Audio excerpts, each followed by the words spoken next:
So, welcome back to the Dossier Project. If you haven't yet, please do subscribe to our page. So today what we wanted to talk about is, well, it's something that's brought all of us together, and it's something that, brought us into DOS. It's something that brought us into the Dossier Project, and it's something that's been rather controversial recently, which is the question of what is a woman?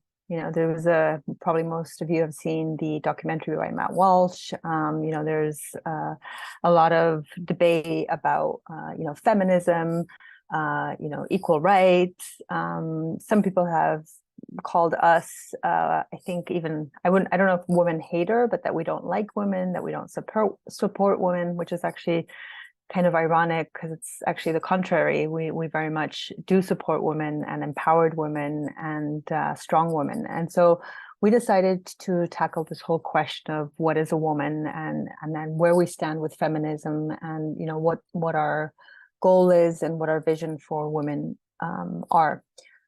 So there's a lot to talk about. We might be doing a few of these videos, but just to get started with a very simple, it seems like a simple and easy question, but what do you guys think? What is a woman?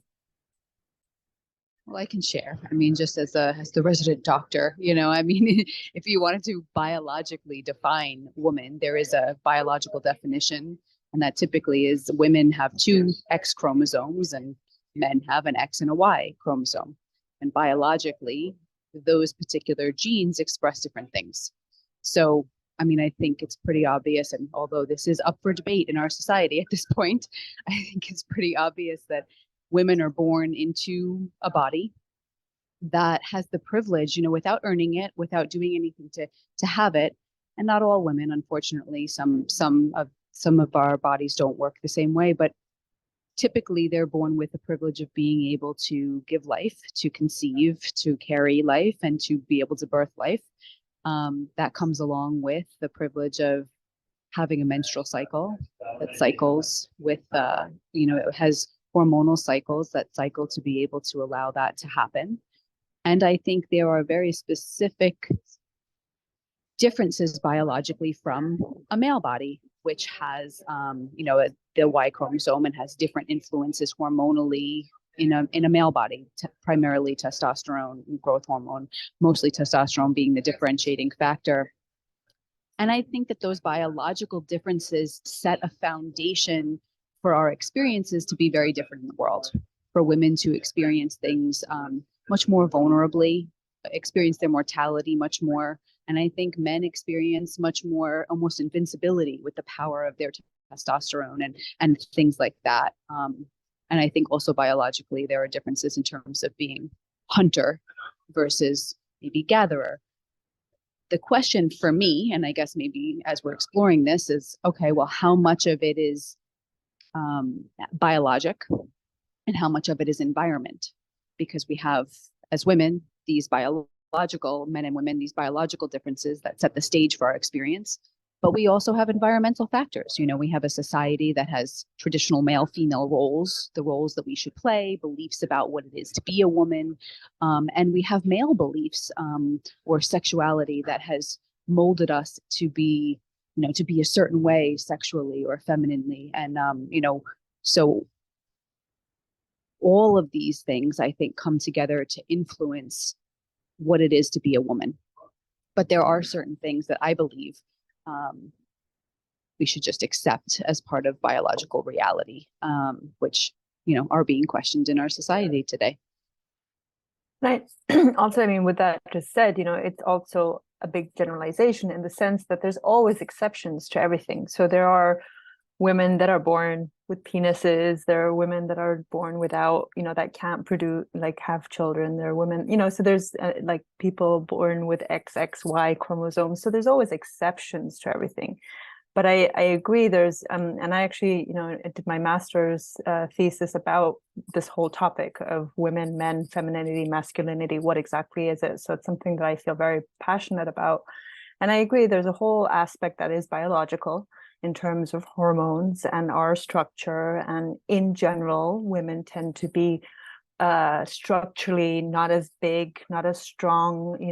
Men tend to have more physical strength, more endurance, certain things like that. There's exceptions. There are women that are stronger than men, men that are stronger than women. Just very generally speaking, I think there are obvious biological differences between men and women that affect them, which, like you were saying, for women, there's more of a vulnerability. There's more of a, sorry about that. Let me just turn that off.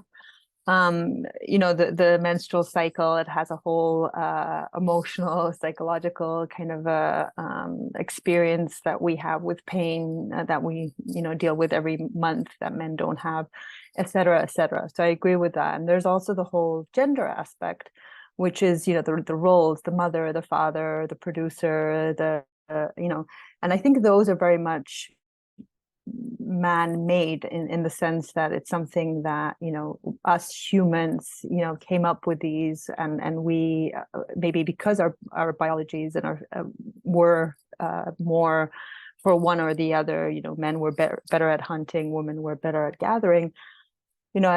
So I think it gets very muddled, because I think some of it is created, and I agree that women aren't they don't have to stay in those roles. So I think our roles are separate, but I think women, they have certain qualities, which are more like the femininity to me. Femininity, there are men who have feminine qualities, and there are women that have feminine qualities, and there are women that have more masculine qualities, and vice versa. So I don't think they're ever reserved. I think all men and women have both. But for me, a woman, or these feminine qualities, are certain things like systems thinking. I think the feminine women, there's a capacity of being able to consider many things at once, thinking of the big picture, thinking about how things are affected in the future. I think masculinity, or male, tend to be more linear, tend to be more goal oriented, tend to be more from A to B. That's like their strength or so. But I think the feminine has this more holistic systems approach, thinking of humanity. I think that's why women, or females, or feminine humans tend to be more humanitarian, because they do think of others more. They have more empathy. They have more of a tendency of trying on others. There is more of a tendency towards compassion. So I think all of those things are very feminine qualities that often women have. Not all women. There are many women who are more masculine and who don't have these tendencies. But I think for me, the strengths of women are, the systems thinking, the compassion, the empathy. There's an endurance for pain. There's a certain emotionality as well that I experience with women, or feminine beings tend to have more. They're more emotional. They allow their their emotions more. Maybe that's also a societal thing. In society, boys aren't allowed to experience their emotions. They're told, to suck it up, to be a man, to be a boy, whatever. Girls are allowed to experience their emotions more. So we have had the privilege of having more of an emotional world, which I think, again, has upsides. Like everything, it has upsides and downsides. But for me, a woman, those are some of the things that I see, a woman to be. And I mean, like a feminine being, a human being that is more feminine, has more feminine qualities than masculine qualities. And for me, it's so interesting that it has become like a question mark, or like something that we're not, it's even like listening to you, Sahajo, say certain things as like a feminine being, or like, and for me, it's like, but we're women, it's like, why is it such an issue? And I understand from the, societal perspective. Now we're talking about society, from the societal perspective, it's, it's now this thing of like, are you have more female tendencies, or do you have more male tendencies? And then I think it's because we're so used to labeling, things. And for me, a woman, it's not a label. Like it's just a way of, now that I'm thinking about it, it's actually a way of also being curated, if you wanted to, by society and by our families, and but it is mainly a biological thing. And when Danielle was talking about just the biological perspective, I think that that's the main thing that makes a difference between men and women, which is we're able to carry life, if we want to, if we can at some point. But usually we have, our cycle, we menstruate, and that, to me, I think it's like the main difference. And I think in a lot of cultures, actually, when a child becomes a woman is through that, like that's a rite of passage, right? Like when they have their cycles, that's when they become a woman, or around that time. At least in my culture, it's 15. Some women have their cycles before or a little after, but around that time is when you actually tend as a society to become, a señorita, which is like it does make you more like a woman in society. And as I was thinking, it's a very interesting thing, again, to be just exploring this question, like, what is a woman? And a lot of what I thought was, well, maybe there's also a part of us that can like earns becoming one. And we all have different lives and different people in our lives. And I was thinking about my grandmother, for example. Like, my grandma had very male tendencies, if you want. The mom of my dad, she used to, wake up really early. She used to work, 3 jobs, because she had a lot of kids as around, the time in that era. So she had to maintain all her children. She was, married, but they both had to work in order to, keep the household alive. And, that could be a very male tendency. That could be, just working. And she was tough. She had to be tough. But there was also these, care and love that she showed her family. So it's, in a way, like, you could see that there was all these male tendencies going on, but at the same time, she could also bring all the family together. And if there was one person that could bring the family together, was my grandma. Like, wherever she was, like, the whole family kind of like, she lived with us for a while. And then I remember having family every single weekend, family over every single weekend, because she was there and people wanted to be around her. And it was that, for me, it's like that balance of being, this strong, caring, like, I'm going to make my children, thrive no matter what.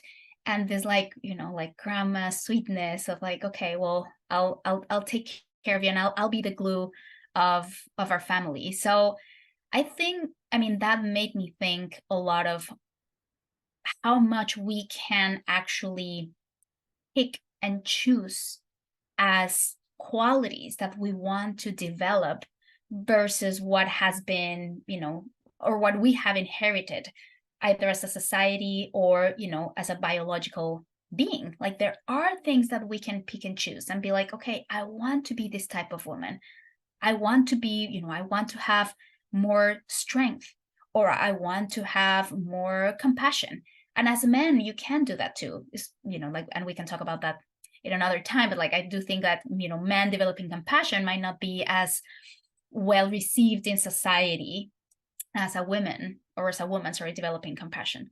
So I know it's probably a little bit all over, because as you were talking, I was like, oh my gosh, and like, like, we could do this and we could do that. So I think it could be it's almost like we are a work in progress. And in order to become a woman, we can choose what type of woman we want to become. And it might be, with the society that we're living in, or we might feel inspired by other societies. But I do think it's up to us in a lot of ways, not so much in the biological sense, but in a lot of ways, I think it is. Yeah, why are we having this discussion? To me, it kind of begs the question, are there some benefits or advantages to that? you know. And I think there's the biology.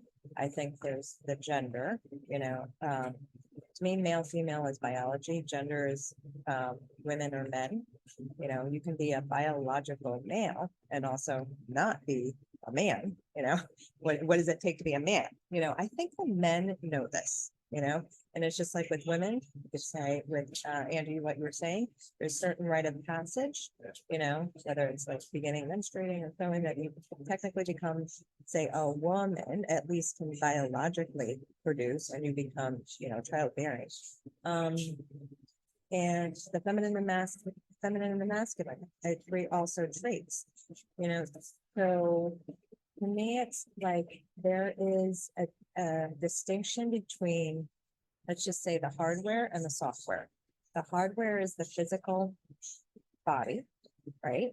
And then the software is all of that socialization, all of those traits, and they can be more masculine and feminine. The ability to empathize, maybe it's just communicating in styles that generally, women are considered more, better communicators, more emotionally advanced, men, bigger producers, more physically stronger. It's not black and white, it's not a rule, but physicality does play a part in it. I don't think you can ignore it. And then that's the physical, and there's the internal, like your perception, right? And people like, if you feel like a woman, are you a woman? It's kind of like, well, yeah, maybe. I mean, I sometimes struggle with that. I'm like, maybe today is the day I become a woman, because I feel like I've been always like working, and just kind of in that, so it's kind of almost like, how I'm treated is not that differently in some ways. It's interesting that we're having the discussion now in this time where 20 years ago, you wouldn't be having this discussion, right? So it's also a sign of the times, but I think it's important to understand and make the distinctions about, like, what are we even talking about? Are we talking biology? Are we talking about traits, that are human traits, not necessarily male, female traits? Or are we talking about like how I feel, and, sometimes I feel like a natural woman, and other times I don't, so.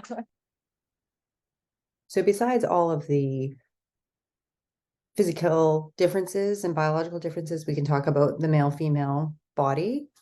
I do think it's important to think about the identity of man or woman. And a few things come to mind. I remember distinctly when I was like probably between like 18 and 20, I had just moved away from home.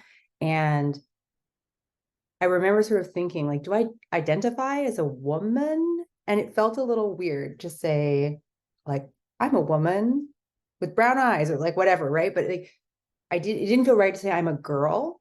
And then it, quickly when I turned 20, it became inaccurate to say I'm a teenager. So like, I'm a 20-year-old with brown eyes. Like, am I a woman yet? And like questioning that, and it felt really awkward. And it's funny because now I don't feel awkward at all. Of course, I would identify as a woman. I don't identify as a girl. So somewhere in there is like a change in your perception of yourself.